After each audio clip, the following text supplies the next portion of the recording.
towards the development of our students' career. Thanks for inviting me. Thank you, sir. Thank you, sir. Can I give the welcome address, madam? Please. Please, thank you. Thank you. அனைவருக்கும் இனிய மாலை வணக்கம். First of all, I put forth my sincere thanks to our management for accepting wholeheartedly to conduct this 34th virtual learning, international virtual learning series. With the blessing of Almighty, our founder, chairman, Kalvi Vallal Deivathiredi Kalasalingam Ayya, with the support of our beloved chairman, Ilaya Vallal Dr. K. Sridharan sir, I am here to deliver the welcome address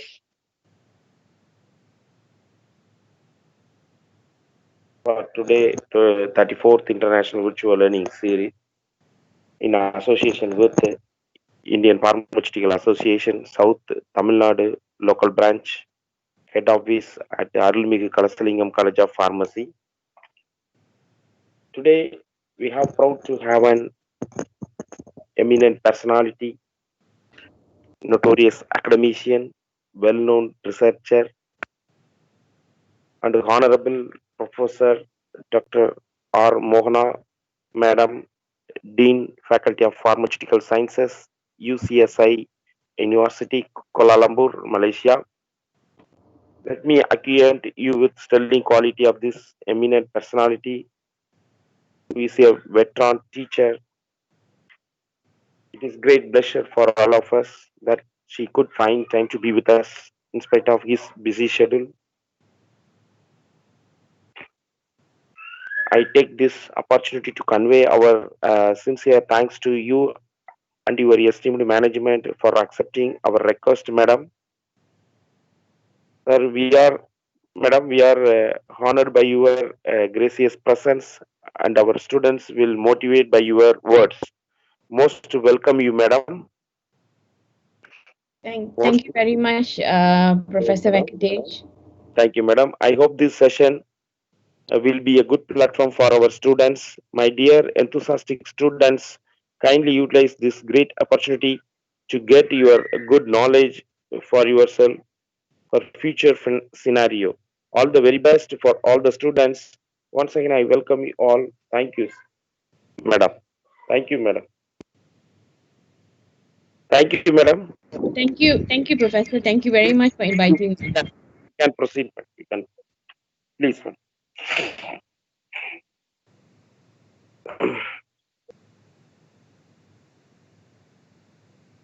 Should I share my screen now? Please, madam. Okay.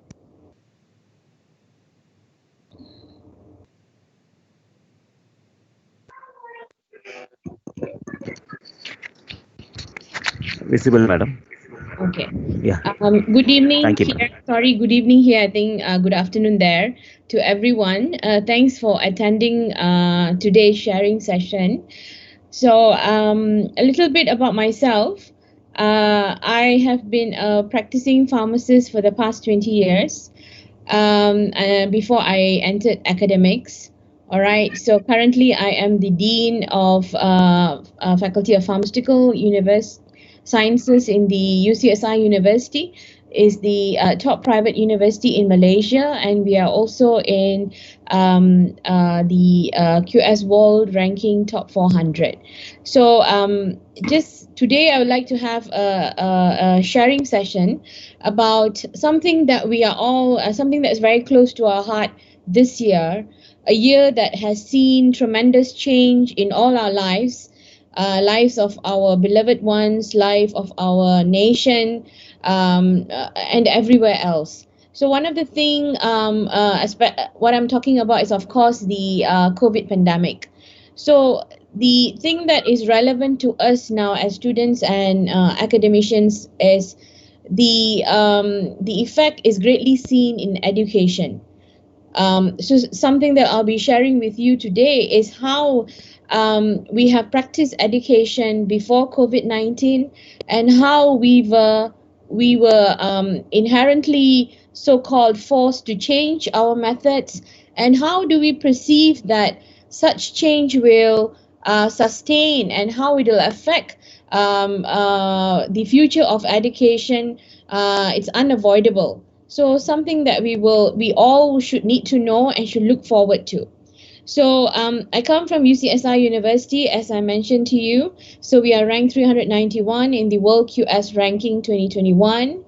So this is our campus plan, right? We are located in 4 different campuses throughout Malaysia. I We are in the headquarters, that is Kuala Lumpur, as you can see on the screen, right? And we have over, as I mentioned, 4 campuses with over 7 faculties, with more than 100 programs and 10,000 learners from students from over 80 countries worldwide, right? So from the faculty, we have 5 main programs. That is the Bachelor of Pharmacy Honors.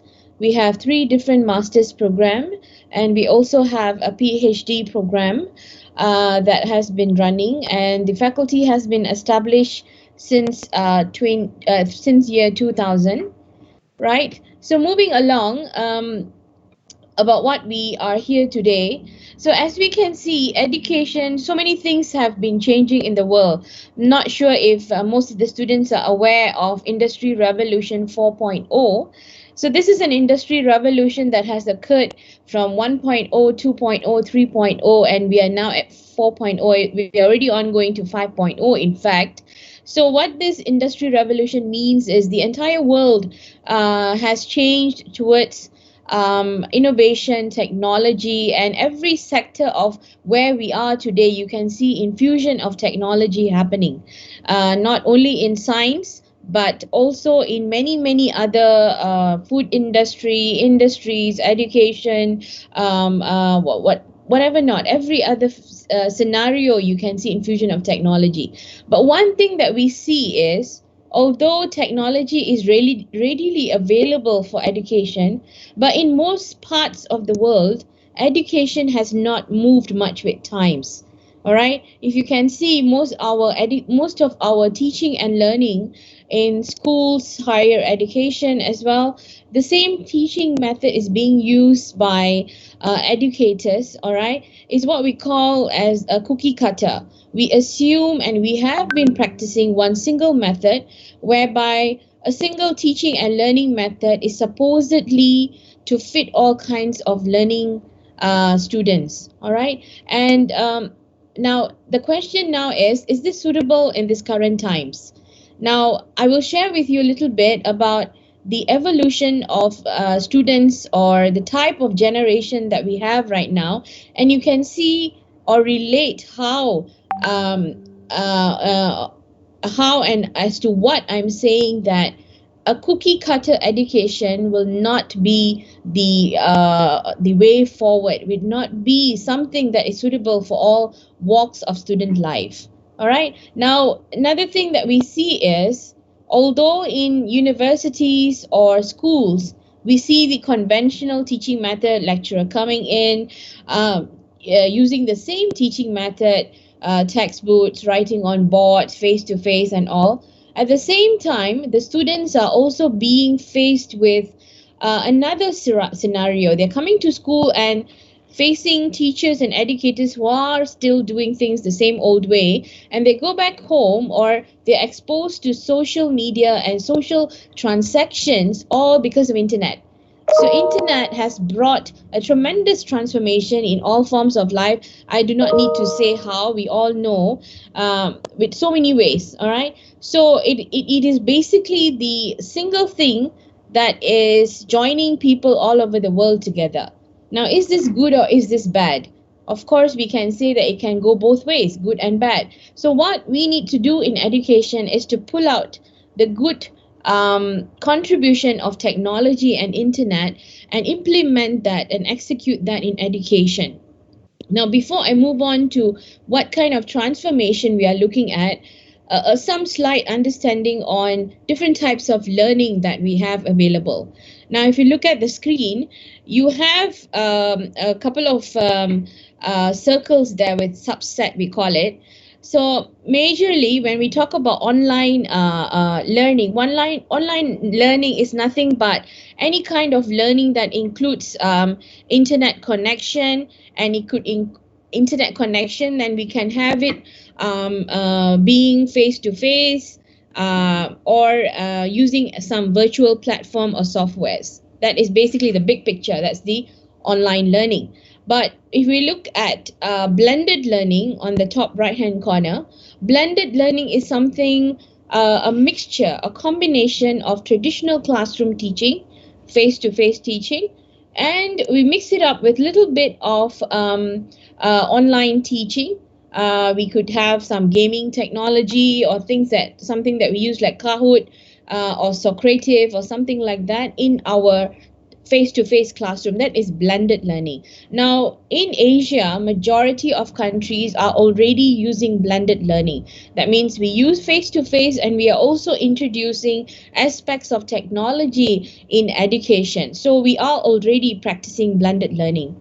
Next, we have e-learning. E-learning is nothing but utilization of certain tools, softwares that will amplify online teaching. That is e-learning, usage of tools. For example, today now we are using Microsoft Teams to actually teach you something, for example. So that means we are into e-learning. I'm using a tool to teach. But on the other hand, when we look at virtual learning, now virtual learning means that we are going 100% online, all right, using all available. We are using various e-learning tools and softwares and everything to go completely online. All right, that is virtual learning. But so distance learning, I think you're all aware, remotely accessing education in a different, that means I can be sitting in my home and I could be enrolled in something to have some sort of distance learning to complete a particular program. All right, so now having having some idea about what it is, today what we want to talk about is basically two things. One is what we have on the top right hand corner, that is blended learning, and the top left hand corner, that is virtual learning. So we're going to see how we have moved in education from doing blended learning to virtual learning during this pandemic, and we conclude by saying, is it going to be either or? Are we going to go back to blended learning, or are we going to keep to virtual learning, or what is the next move? Okay, so in from where we are practicing, from where I come from, we have like I said, we are already practicing blended learning. So we have innovative teaching technology. So their students are exposed to two types of teaching technology. That is basically this is for lecturers per se, where students also are at the end user. So lecturers use two systems. We call it the integrated information system and the learning management system. So using the integrated information system, or IIS, the lecturers have access to all teaching and learning assessment tools, marks input, students' attendance, academic performance, everything.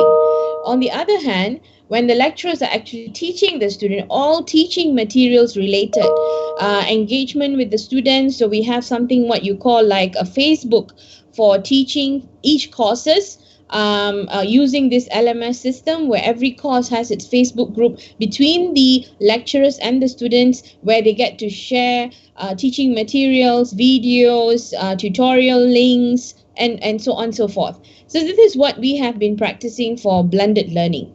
So the assessment methods that we use, of course, for various program also includes a merge between traditional classroom assessment and also online methods. So what we do is we usually have, as you can see on the screen, we do have practicals for the students, case studies, research projects involves viva, dissertation, assignment and seminars are there, and of course the final exam. So traditionally under blended learning, all the other aspects of the boxes here you see, except for final exam, we have been utilizing some form of e-learning tool and going online. So we do have gaming technology included. We do have utilization of technology to complete assignments and seminars. We do use simulation practical simulation for videos for practicals. We do use certain videos and simulation for our case study. So it's a mixture. So students come into the classroom, you have the lecturers there, and we do have face-to-face engagement. At the same time, we also use technology for our program, as I've just mentioned. But our final exam has always been online. Sorry, face to face. As we all know, the students walk into exam hall, sit down with the paper, and that's how we do it traditionally. So you can see a mixture of blended learning happening. Now, come March, what happened? The entire globally, everything has changed. So we have this pandemic striking every country in the world, and so what we in the university had to do is, first thing, strategize the next course of action to ensure that the teaching and learning of students is not disrupted. Because obviously, if you look at pharmacy, for example, we do have final year students that are on the verge of graduation, the last semester for graduation. Now, with the pandemic hitting us, are we going to stop all teaching? If we do that, then these students will not be able to graduate. So we had to strategize, and we had to strategize quickly. So what we needed to do is we have to be transparent. That means we needed to be transparent with our community, which includes the parents of the students. We needed to be transparent to the students on the actual scenario. All right, and we needed to be transparent to our lecturers on what is the scenario. And we do all this by ensuring there is absolutely efficient communication to ensure that all parties involved know what is happening. So there is no dissatisfaction. So everything happens smoothly. So we ensure there is triage communication. So how did we do this? So first thing is, we quickly, of course, like I mentioned to you, our lecturers are already trained in blended learning. They know, so to a certain extent, how to use technology to teach. But if you're asking them to go 100%, this is something that we need to prepare them for. So we had 2 to 3 days to prepare the students, and lecturers before we went on lockdown. So within these 2 to 3 days, we had training to ensure all lecturers are equipped with virtual learning. All right, so we quickly got in our team together. We had to synchronize what platform of teaching do we need to use, what SOPs we need to use, so that we maintain the quality of education, so it's not different when we go online. All right, and the other thing is, we also needed to make sure that the students are aware and have access to the learning tools. So the good thing with our technology system is that, like I mentioned earlier, IIS and LMS, all students have an access to a couple of e-learning tools like Microsoft Teams, Zoom, and so on. So they already have access to all these platforms. So this made it easier for us to give them training and to ensure they know how to use it. Of course, we also had to have various SOPs.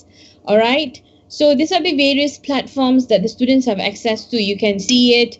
Skype, the students have access to Skype for Business as well through the university. They also have Microsoft Teams and all this. All right, so this is some way of how the teaching was conducted and can be conducted. So we do have in the university, we already have the ability to do live streaming classes. For example, if the lecturer does not want to be at home, or they can actually be in the live conferencing virtual learning room, whereby whatever they write on the screen will be projected on the white screen, will be projected on the screen for the student, as you can see on the left hand side. But however, having this technology, we could not use this because lockdown means everyone stays at home and we have to stay at home. So it's completely virtual learning. All right, so this is the kind of methods that we have access to do lightboard teaching, whiteboard teaching. But of course, the lecturers cannot come in the campus to do this. So we are stuck So we need to do everything virtual learning. So how did the faculty transform the teaching method from blended to online teaching? So what we did is, like I mentioned just now, additional training on all virtual learning platforms and e-learning tool for both staffs and students. We had 2 to 3 days to do this. And then to ensure that our standard operating system is there, because our programs are accredited, and we need to ensure that the students graduate with the same quality as how they have been doing all these years. So we had to develop SOPs for online classes as well as online examinations. And of course, the major challenge that we had, being the subject of pharmacy and medicine for our neighboring faculty, was two things: that is, practical classes and our attachments. Because our students are exposed to clinical attachment in the hospital, they have to undergo community pharmacy attachments, they have to undergo industry attachment throughout their 4 years of study. So now with this pandemic striking us in March, all this are stuck. How do we do this? So we had no choice. So students have no access to the hospital because hospitals have been converted to COVID hospitals. No access whatsoever to students. All right. So we had to wait and get approval from the Pharmacy Board of Malaysia to allow us to convert hospital attachment to simulated classes, simulated case-based learnings using real-life hospital cases. All right, so we did that.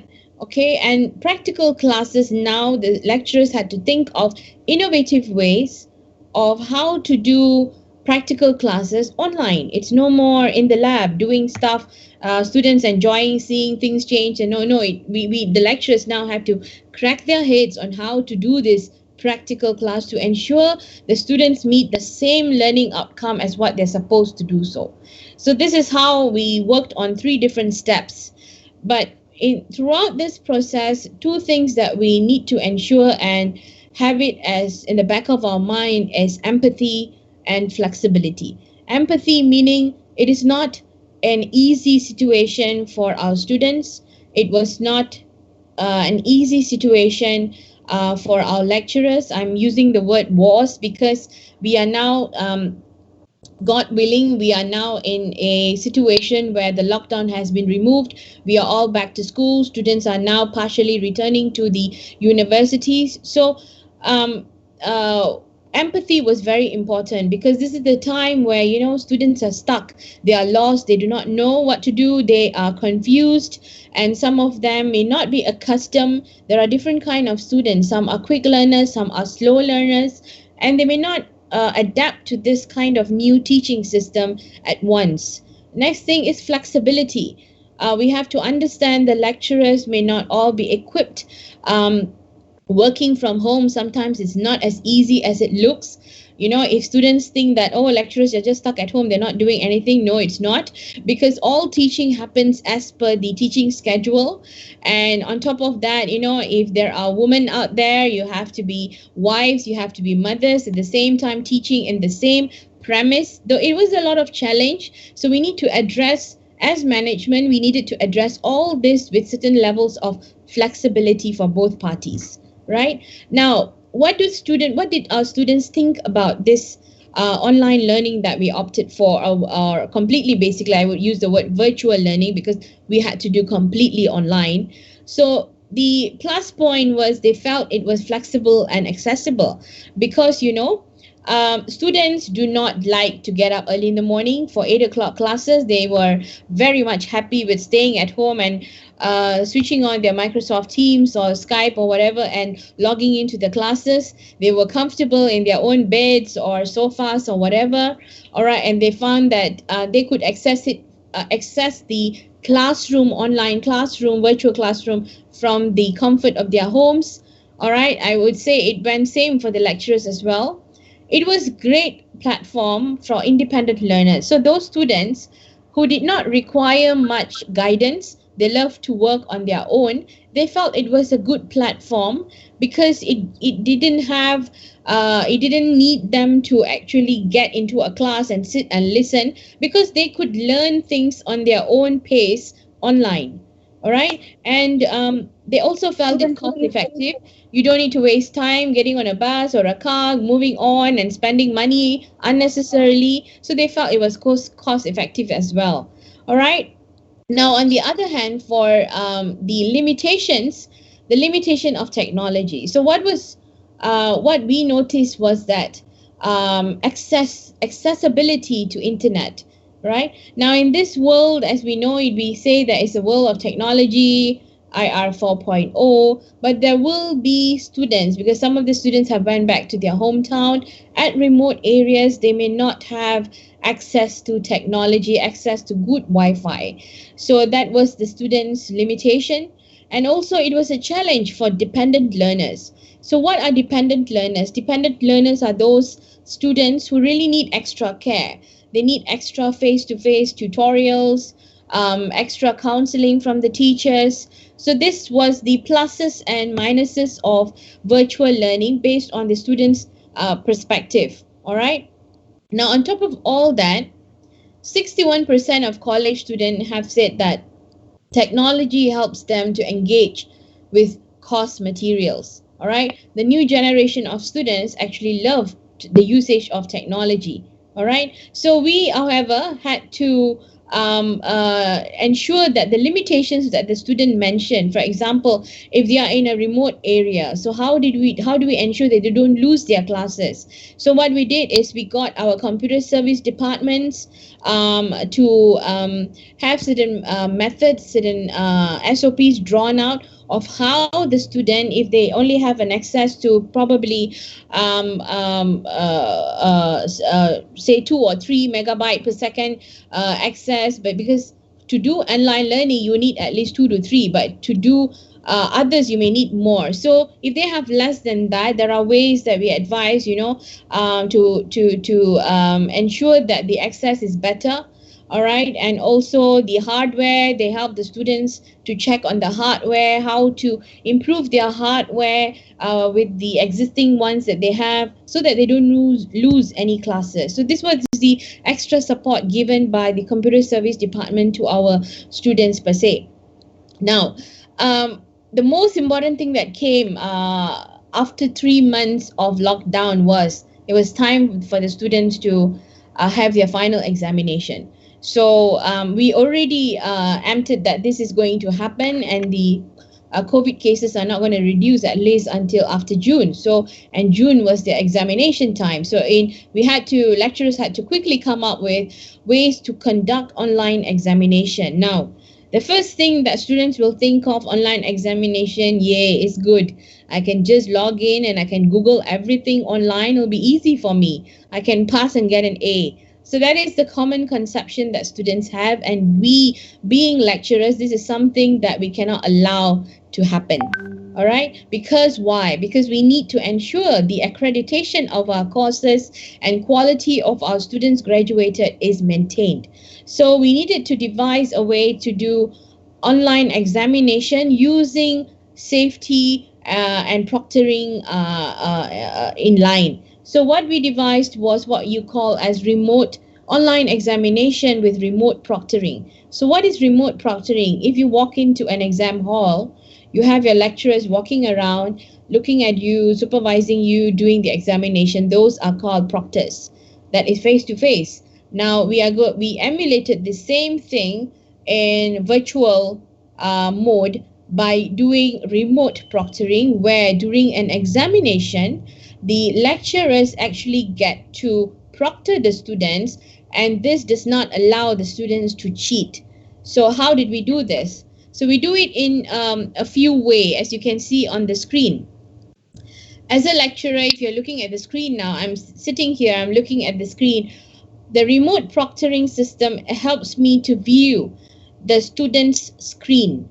I can look at the student's screen as the student is writing the exam, and I can look at the student's webcam, so I can see the student's body language and movement, so I know that the student is alone or is with someone or is doing something. All right. And so what they do is the students' examination questions are deposited at the examination time in the learning management system, as I called it just now, where lecturers use for teaching to upload teaching materials. We use that platform to upload the exam questions exactly on time for the examination, and each lecturer proctors for student using Microsoft Teams. Like, we are already using Microsoft Teams, and the good thing about Microsoft Teams, it allows you to do wonderful remote proctoring, all right, where each proctors looks at 4 students, and we can view the screen of each of the students. We can view the camera of each of the students, all right, and we can also have live chat with each of the students separately without each of them listening to another. All right, so this is how we did remote proctoring. So a little bit, as you can see on the screen, of how we do it. The remote candidate, the candidate sitting at the home of the students, actually logs in for the online examination. All right, and you can see there, the student's webcam is facing him, either as an external webcam or an inbuilt using their laptop. All right, so as a proctor here, I have the student, and I'm actually asking the student to show me his identity verification. So I need to ensure that the student on the other side is actually the correct student and not someone else sitting the examination for the student. So that is identity verification. Next thing is we carry on with the examination, and we do remote proctoring then, and we detect any cheating, because from the time we log in to monitor the student up to the time we end the exam, everything is recorded individually for each student. So in an event that any student possibly cheats, we detect it, and there is an evidence based on the recording. All right, so that is the live streaming and recording for each of the student. So this is the way that we have already done this remote proctoring examination. As you can see online, it helps to capture the video streaming of the candidate appearing for the exam. So I can say that the computer service department and all the lecturers were given quick training online while they're at home. We got in people together to train them on how to do this for the students for the upcoming examination in June, and we did it successfully. So this is an example of our students being prepared to for the examination. So she's in her room now, and you can see that from the viewpoint of the lecturer is at the bottom right hand corner. You can see on the other screen, on the left side, you can see the lecturer, the proctor, is actually looking at the student's screen of the laptop, of the student's laptop. So if the student wishes to go into Google and do a quick search to answer the exam question, can be easily detected, because we are viewing the screen of the student, right? So this is the way that we conducted our virtual learning, from classes to our practicals and attachment, and also how we conducted our examination. Now the question is virtual learning the future of education? Now, having moved from traditional blended learning, and in COVID-19 pandemic, we moved to 100% virtual learning. Now the question is this to stay? Because when we learn a new thing, it's either we maintain that new thing, or do we want to go back? We rarely want to go back. Question is now, do we hold on to this new thing? All right. Now, from our experience carrying out this transformation between traditional learning and the virtual learning, doing virtual learning of higher education during COVID-19, what we noticed is we were able to see the plus and minuses of virtual learning, i.e., 100% of online learning. So what we saw is, as you have shared with you, there are many pluses, but there are also certain minuses. And probably in most general programs or art-based programs and things like that, business programs, this can be a good platform where students completely go virtual. All right, it is a good platform from what we have experienced. However, for programs that require absolutely require practicals and attachment, because there are real life engagement with patients and things like that, especially for medicine pharmacy, engineering, and applied sciences, this virtual learning is not the perfect solution, as we call it, because as much as virtual learning has so many pluses, the challenges, as I've mentioned to you, are the ability to do practicals, and students cannot have face to face interaction with patients or working in industry, feeling how tablets are being prepared or injections are being prepared, doing it themselves, doing pharmacology, handling animals in the lab. These are certain skills that is evident that cannot needs to take place to a certain extent. So this is where, especially for medicine and science subjects, we realize that we cannot use 100% virtual learning. So if we look at the screen now, this is the online learning spectrum. All right.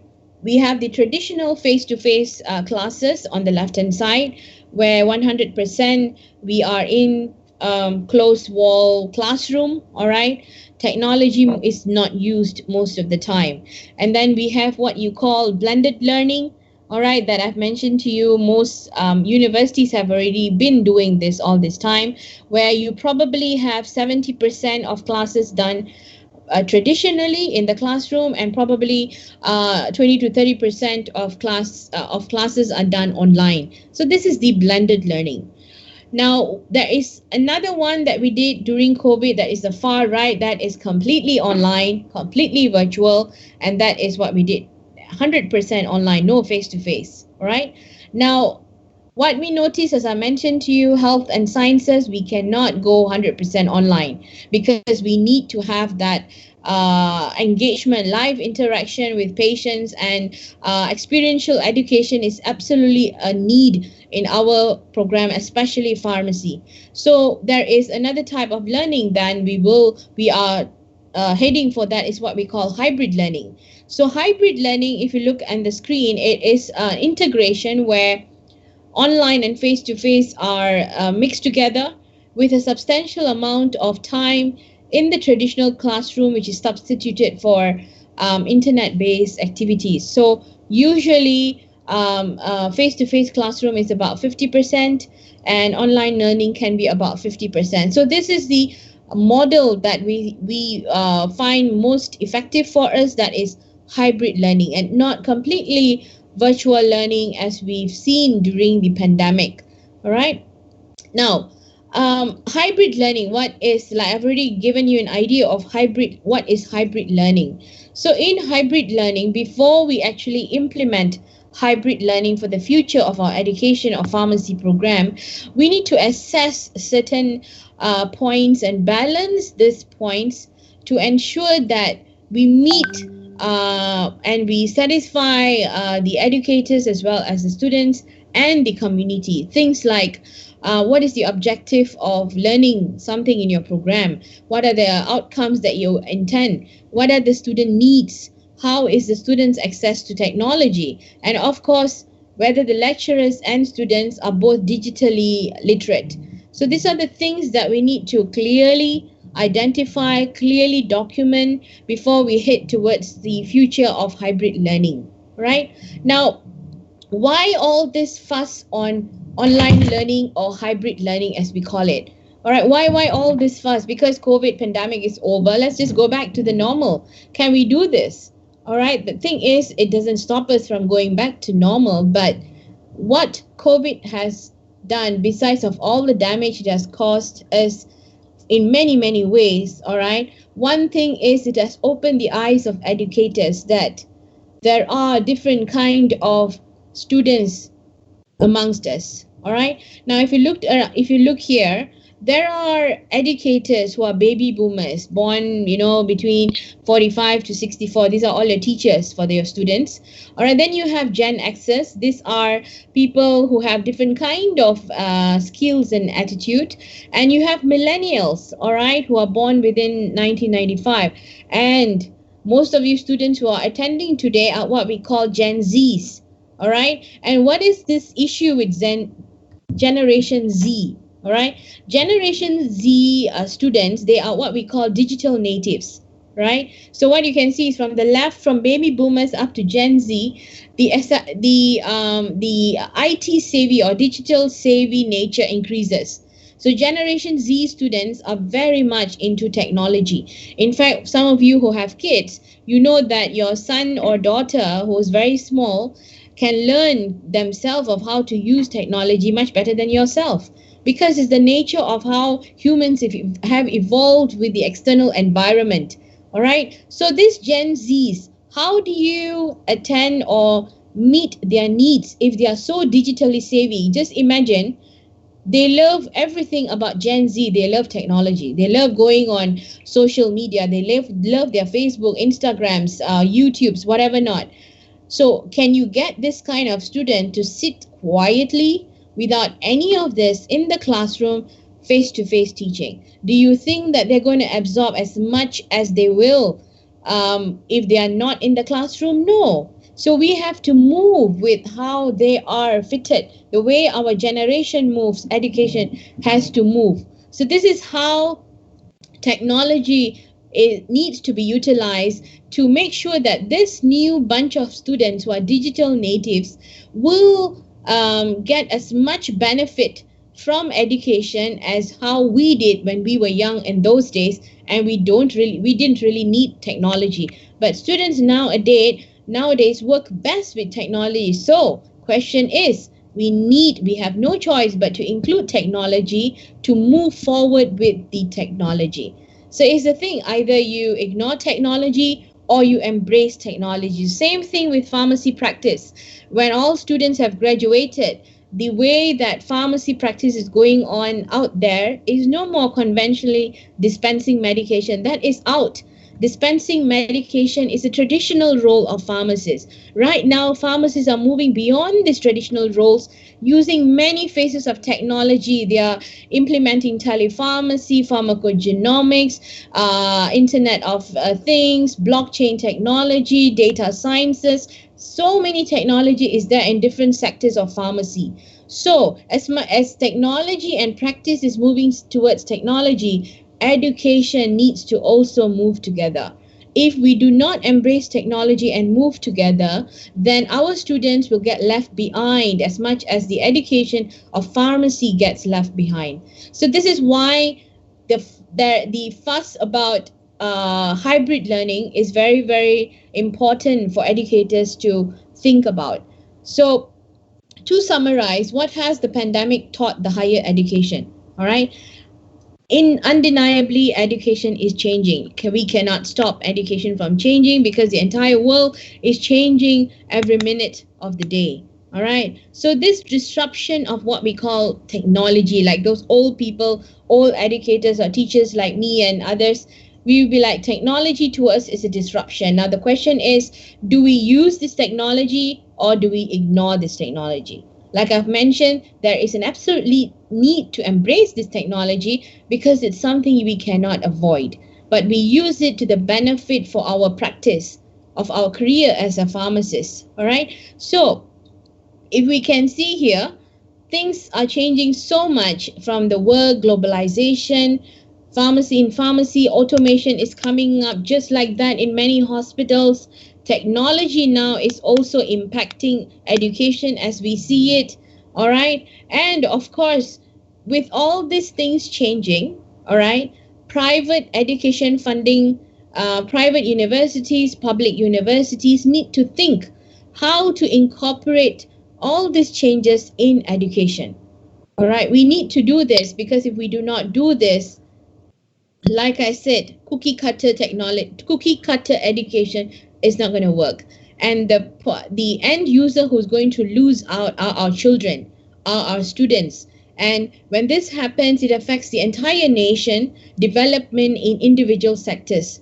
In pharmacy, regardless to say, the technological influence is just rampant. Now, most parts of the world, pharmacies are in an intersection. You either become a dinosaur or you get in the game. So what do I mean by become a dinosaur?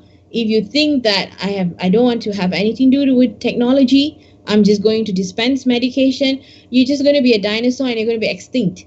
The same thing is going to happen with medical officers. robotics are coming in to do surgery, to do so many things. You just key in something and the patient goes under the radar and diagnosis is done by the robots per se. So where do the doctors go in? Also become a dinosaur. So you either become a dinosaur or you get in the game. So how do we get in the game? We get in the game by embracing technology. Embrace technology and leverage technology to use it for betterment of ourselves, betterment of patients, betterment of the nation's healthcare. So when we do this, pharmacists' role grows and expands beyond the traditional. So if you can see many places where pharmacists have embraced technology, things are going much more. That is another topic for itself on the inclusion of technology, but just giving you an idea of how we need to and we cannot avoid embracing technology. So I hope that I have shared some amount of perspective of where I come from and what we have been practicing and what we have done during this COVID, and hope that this will be a take-home point for us to look into the future of how we as pharmacy educators and pharmacy students need to look at ourselves of how we will use technology to move forward rather than shying away from technology is something that we can never avoid. So thank you very much, Professor Venkatesh and Dr. Ambu, for inviting me. Hope that my sharing session has benefited everyone today. Thank you. Thank you, madam. The forum is open for questions. Good evening, madam. Good evening. So I have a question, madam. Yes. So as you told, the baby boomers, like people like who are in teaching, most of them have been exposed to giant families or big families, so they can able to get along with the people very easily. But when you are seeing the Gen Z people, mostly they are living in small families, either father and mother and a kid. So they're having some attitude problem or getting along with the people. So when you are moving towards the education or when you are embracing the technology and getting more towards online, it will affect their attitude or their characters, madam. What is your opinion on that? Okay, basically, I think Generation Z students and access and the type of families is not so connected. See, Gen Z students are those born between a period of time, as I've shared with you just now. These are basically all our students now are from Generation Z. Now, whether these students come from large families or small families, they are still the IT or digital we call it. Now, those who are well off or upper middle class family, they may have access to technology. Those who are not may not have access to technology. But at the end of the day, both this bunch of students are coming with the same mindset. They are digitally native. If you give them some technology, they can pick it up at a very quick pace. So I think it is not a matter of the size of family they come from. It is the generation itself. Now, on the attitude problem, there's another thing that we always talk about, whether Generation Z are a boon or a doom, we call it.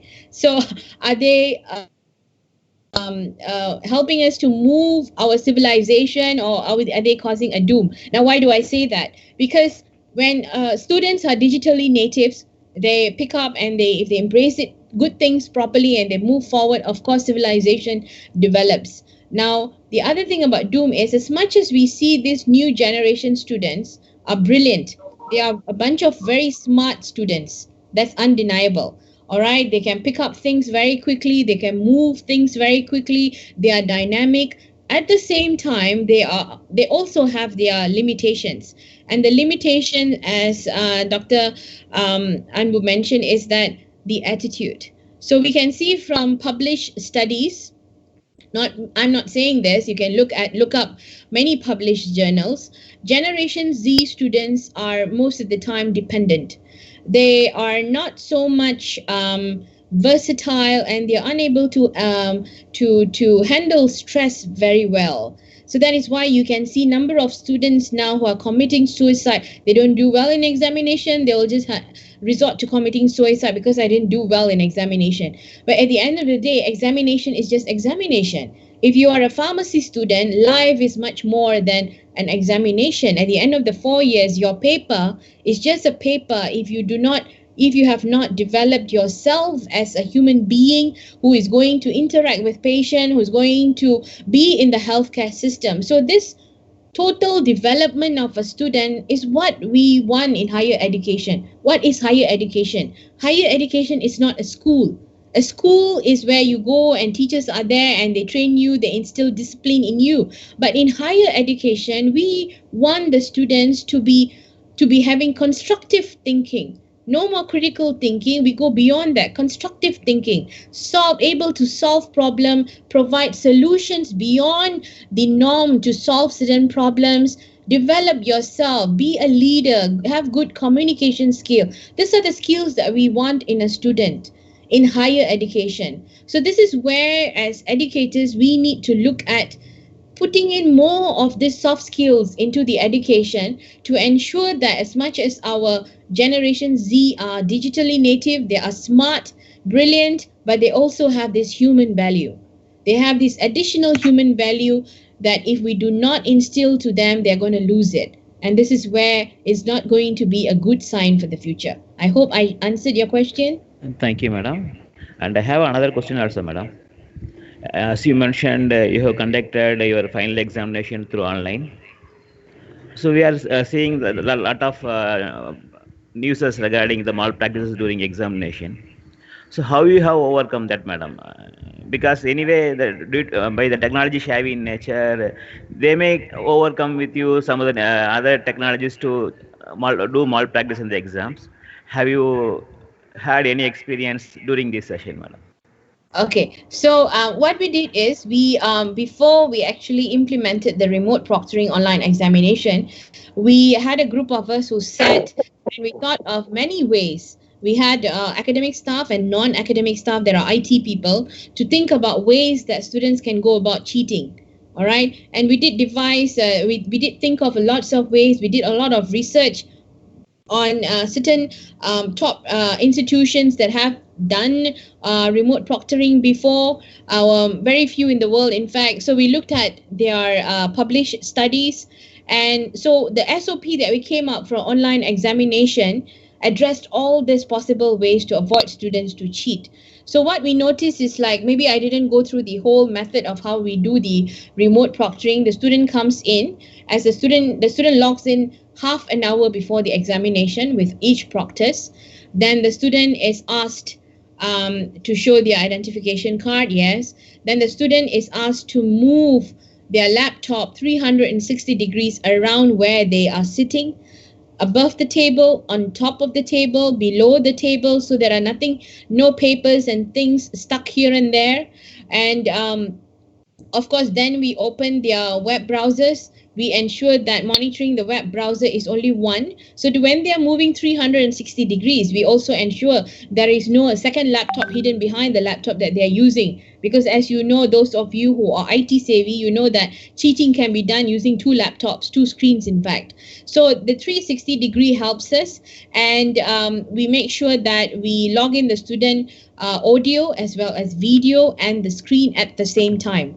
So from our experiences, what we notice is students were under the impression that online examination is a pathway that they can cheat. But when they actually went in and they saw that, oh my goodness, it's the same as face-to-face examination, in fact, even more strict. So we could see that certain students had some complaints about that, but quickly they got over the point of, because they could not go onto their complaints further, because they know that this is the way, it's COVID-19, you have to sit for your exam or you're not going to graduate. So what we did is, in order for us to see whether the examination system had some significant difference in the outcome of examination, we did a statistical study.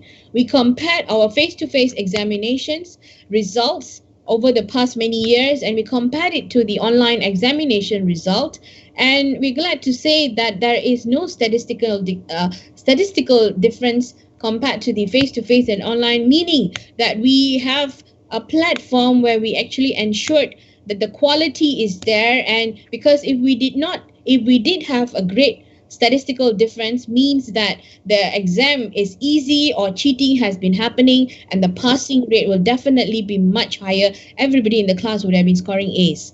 So we had this comparison being done, and good to say is there wasn't any difference that we noticed. So that's how we ensured that the quality is in parallel.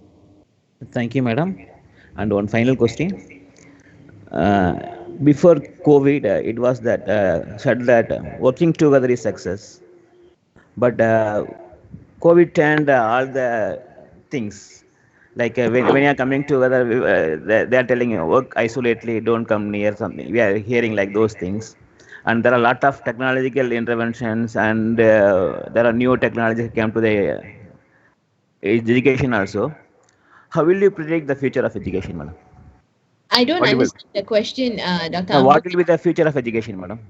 Future, as I mentioned just now, we had a system that we were using before, either traditional or we used blended. Then we had to go 100% online virtual learning. All right. So then at the end of COVID, then now we are all back. We have balanced this, and we try to see whether is online the best move for us. And as I mentioned just now, it is not the best thing for all programs. Programs like business or certain art-based programs, it would be a good move for them to go virtual learning 100%, but not for sciences and pharmacy or medicine, because we need interaction with patient, we need live experiential education and training for the students. So in this kind of situation, we need to have a mixture between blended learning, which means on traditional teaching as well as with the virtual teaching. So this mixture is what we call hybrid learning, and this is where we feel is the future of education. So now you can see post COVID, a lot of publication is coming up on this hybrid learning, especially for science based subjects. So this is what we feel from our experience is also the way to move forward. Thank you, madam. There is a question in the chat box, madam. What question is it? The two studies are done at the same time. Like he is mentioning about dual course at the same time, madam. Dual course. Which study is Dr. Raghavendra Raghavendra. referring to? Which study is this? He is a Third, Form D student, third madam. form, third year form D. Sorry, I don't get the question. Sorry. What? Madam, can the student can then dual courses at the same time? He is studying pharmacy and he can choose any other courses like that. He is asking, madam. If as a pharmacist he want to go for a dual course, which course he can study, which will be after suitable for them, like that. He is asking. I think, of course, if you have virtual learning, like we mentioned, especially for business studies or art-based studies, it's very efficient, saves a lot of cost for the student as well. And pharmacists, I don't think you can go 100% virtual, as we have already shown you why we cannot. So we have to go for hybrid learning. So during the time on when you're going for hybrid learning, if you feel that you want to log into other courses that may go 100% virtual learning, of course that's brilliant. You can also take up that course. So again, like what I said, technology is there. For art courses, if you're going for any business courses for virtual learning, so as a pharmacy student, you already logged into your own course. You can, of course, take up a course that is done virtual learning at the same time. I don't see any issues with that. If those courses are also heading in the futuristic direction of moving from traditional classroom to online learning. Thank you, madam. Madam, Professor Mohana, madam. Yes, Prof? Thanks, madam. Thanks for your informative and nice presentation. Your presentation went on very well. I hope Thank this you. I hope this interaction will motivate the students and encourage them in active learning the forthcoming days, madam. On behalf of our management, hereby I express my wholehearted thanks to you and your management for giving us such a informative and elaborated, wonderful presentation, madam. Thank you so Another much, Prof. another one request in future also. Let's have a good collaboration for the development of our students' career, madam. Definitely, sure. We'll be glad. It's my pleasure. Thank you, thank you. Thank you. Take care, madam. Take care. Thank you. Thank you very much. Thank you, madam. Thank you. Thank you, madam.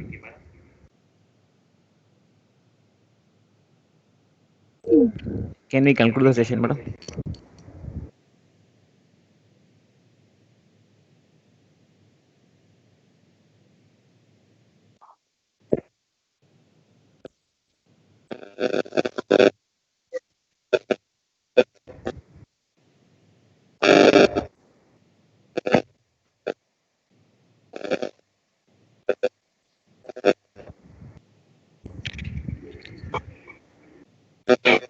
Sir உங்கள் voice கேட்கல sir. அன்பு sir, சொல்லுங்கள் sir. கேக்குதா? இப்போ கேட்குது sir. சரி, அப்ப பேசும்போது கேட்டுச்சா? கேட்டது சார், கேட்டது சார். ஓகே, வெல்கம்லாம் கேட்டுச்சா? எல்லாமே கேட்டது சார். சரிங்க சார், சரிங்க சார். நாளைக்கு இப்பயே போட்டுருவோம். இப்பயே போட்டாதான் கரெக்டா இருக்கும். சரி சார், நாளைக்கு காலைல 7 மணிக்கு sir. Early morning 7 o'clock sir. நம்ம அப்போ போட்டு விட்ருவோம். Okay sir, okay sir. Thank you sir. Madam போயிட்டாங்களா?